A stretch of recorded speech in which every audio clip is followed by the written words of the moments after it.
ये पुस्तक संविधान निर्माता सरदार पटेल के रूप में है। भारत का संविधान बनाने में सरदार पटेल का अकेले 80 से अधिक % योगदान है इस पुस्तक में दिया गया है।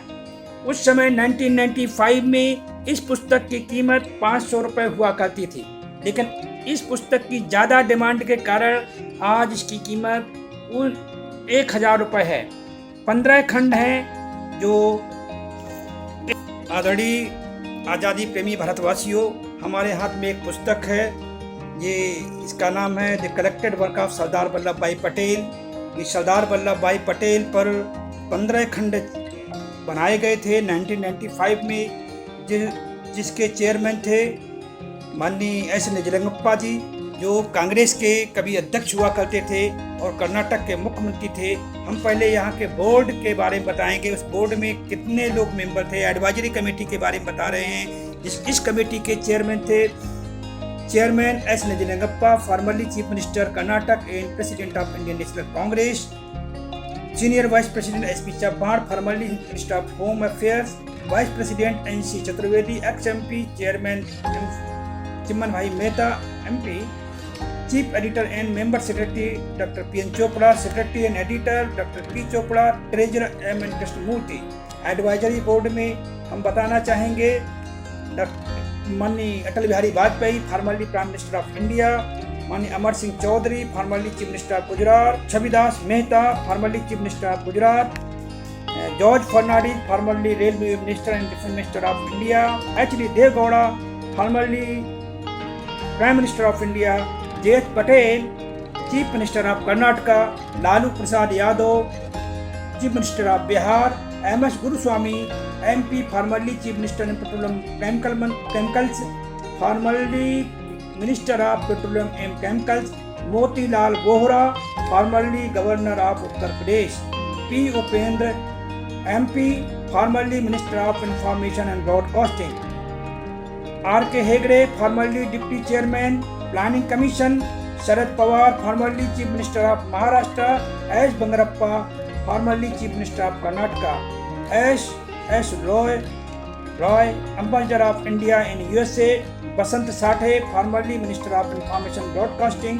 Virendra Verma, formerly governor of Himachal Pradesh. Virbhadra Singh, chief minister of Himachal Pradesh. ये 23 मेंबर इस कमेटी में थे, जिसको एस निजलिंगप्पा जी ने सरदार पटेल जी के कार्यों को लेकर के एक कमेटी एक ट्रस्ट बनाया और ट्रस्ट में इतना पैसा लगाया कि सरदार पटेल ने जो भारत के लिए कार्य किए हैं उनका कार्यों का अलग अलग खंडों के रूप में संकलन किया गया है। ये ट्रस्ट 1989 में एस निजलिंगप्पा ने बनाया था। तब से ये उनके कामों को इन महापुरुषों के ने मिल करके संकलित किया और अलग अलग खंड के रूप में छापा। इस ट्रस्ट में जब 1995 में एस निजलिंगप्पा नहीं रहे तो इसके चेयरमैन, जो भी प्रधानमंत्री होता है उसका चेयरमैन होता है। उस ट्रस्ट में तब लगभग 50 करोड़ रुपए था।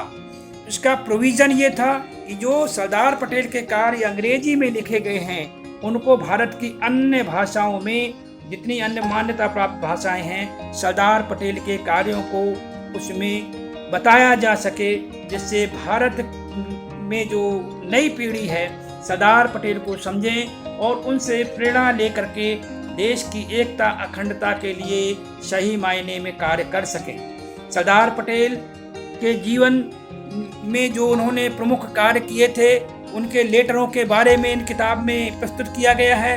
ये पुस्तक संविधान निर्माता सरदार पटेल के रूप में है। भारत का संविधान बनाने में सरदार पटेल का अकेले 80 से अधिक % योगदान है इस पुस्तक में दिया गया है। उस समय 1995 में इस पुस्तक की कीमत 500 रुपये हुआ करती थी, लेकिन इस पुस्तक की ज़्यादा डिमांड के कारण आज इसकी कीमत 1000 रुपये है। 15 खंड हैं जो 1,000 के हिसाब से सबकी कीमत बढ़ा दी गई है और 15,000 के मिलते हैं। इसका पता है 6 दरियागंज उत्पल प्रकाशन, नई दिल्ली 6 दरियागंज उत्पल प्रकाशन, उत्पल प्रकाशन, 6 दरियागंज, दिल्ली 2। ये पता है, वहाँ से किताब मिल जाती है। अगर एक साथ किताबें लेंगे तो वो 10% तक छूट भी दे देंगे। और इसमें सरदार पटेल के कार्यों को लेकर के दिया गया है कि सरदार पटेल ने अपनी लाइफ में किसको किसको क्या पत्र लिखा और सरदार पटेल लाइफ में क्या करना चाहते थे और सरदार पटेल ने लाइफ में क्या किया। तो मैं जो समझता हूँ कि जो भारतीय सरदार पटेल से प्रेरणा प्राप्त हैं और सरदार पटेल के बारे में जानना चाहते हैं, तो सरदार पटेल जैसे कुछ कार्य करना चाहते हैं, तो सरदार पटेल को पढ़ना और समझना जरूरी है। आज भारत में सरदार पटेल को तो मानते हैं, लेकिन सरदार पटेल की नहीं मानते हैं। इसलिए सरदार पटेल की अगर मानना हो, सरदार पटेल की मौत के बाद जब 15 दिसंबर 1950 को सरदार पटेल की मौत हो गई, तब उसके बाद में पंडित जवाहरलाल नेहरू ने सरदार पटेल के जो भी योजनाएं थी उनको बंद कर दिया और उनको नाम को आगे बढ़ने नहीं दिया। मैं बताना चाहता हूं कि इस ट्रस्ट में इन लोगों ने बड़ी मेहनत करके सरदार पटेल के कार्यों को संकलित किया है, लेकिन आज भी 1995 से उतना पैसा जमा है और जो भी प्रधानमंत्री बनता है वो प्रधानमंत्री चुप्पी साध जाता है। क्यों आखिर में चुप्पी साधते हैं?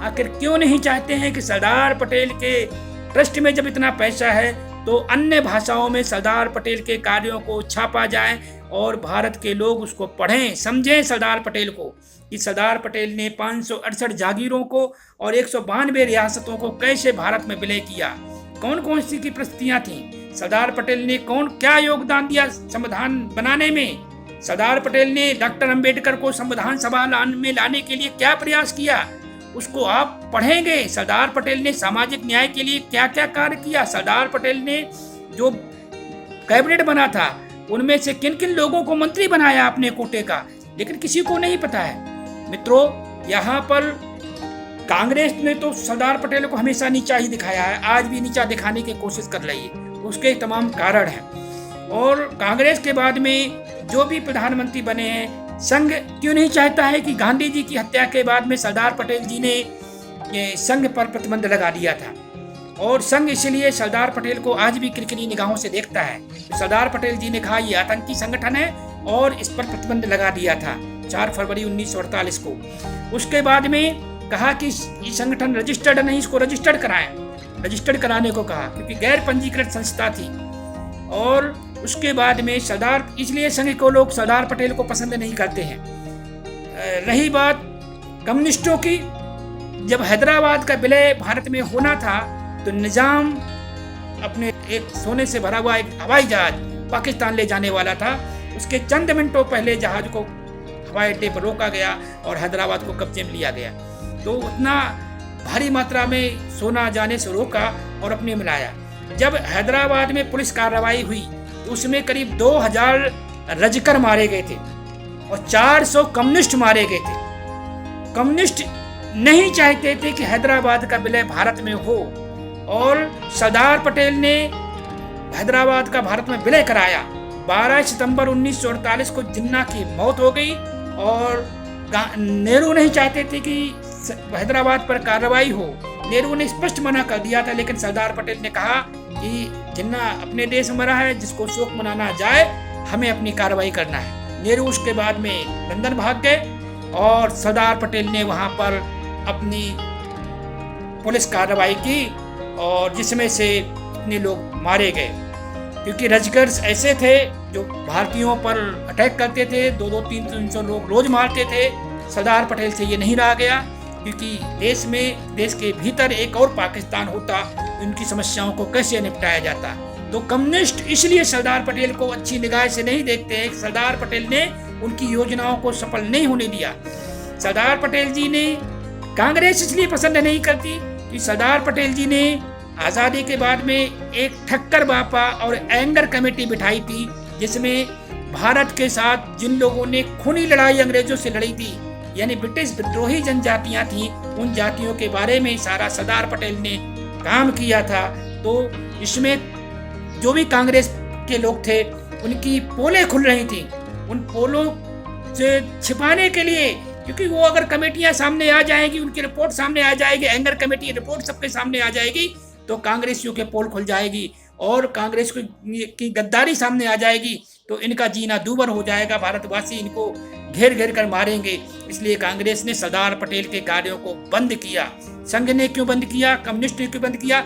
रही बात डॉक्टर लोहिया जी जब तक जिंदा रहे सरदार पटेल जी के जो कार्य थे उनके बारे में अपनी आवाज उठाते रहे। सरदार पटेल जी ने 1857 के बारे में जो कहा था कि 1857 में एक नारा दिया था, 1857 के बारे में 1955-56 में एक पार्टी बनाई थी, संयुक्त सोशलिस्ट पार्टी संसोपा। उन्होंने नारा दिया था, संसोपा ने बांधी गांठ 1857 का पीड़ित और पिछड़ा पाए 100 में 60।